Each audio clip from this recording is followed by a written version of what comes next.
ঠাকুরগাঁওয়ের হাজার হাজার একর বেগুন ক্ষেত জেমিনি নামক এক ধরনের ভাইরাসের আক্রমণ দেখা দেয় দুশ্চিন্তায় পড়েছেন কৃষকরা।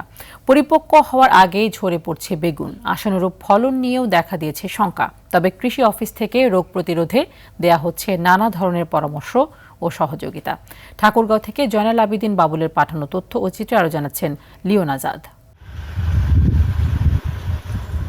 বেগুন উৎপাদনের গ্রাম হিসেবে খ্যাত ঠাকুরগাঁওয়ের পীরগঞ্জ উপজেলার ভেলাতৈর গ্রাম জেলায় এবার প্রায় ৫,০০০ হেক্টর জমিতে বেগুন চাষ হয়েছে। উৎপাদনের লক্ষ্য মাত্রা ধরা হয়েছে প্রায় ১.১ লাখ মেট্রিক টন।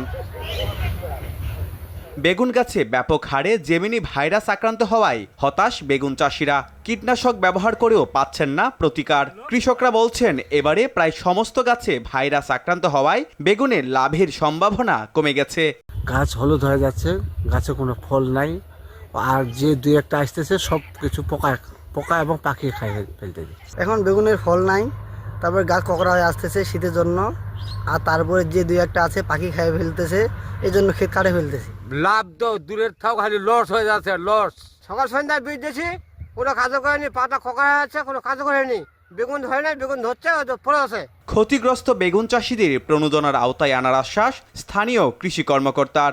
বেগুনের যে হলুদ হয়ে যাওয়ার যে সমস্যাটা, যারা যেসব কৃষকের মাঠে এটা দেখা গেছে, তাদেরকে আমরা আগামী খরিফ মৌসুমে আমাদের প্রণোদনা আসবে, সেই প্রণোদনাতে তাদেরকে তালিকা করে তাদেরকে আমরা ইনক্লুড করব এবং তাদেরকে প্রণোদনা আওতায় নিয়ে আসবো। শীত, কুয়াশা, ভাইরাস তিনটিরই প্রভাব পড়েছে ঠাকুরগাঁওয়ের বেগুন চাষে। তাই মৌসুমের মাঝপথেই কৃষকের মনে দুশ্চিন্তার বাঁধ। লিওন আজাদ, RTV।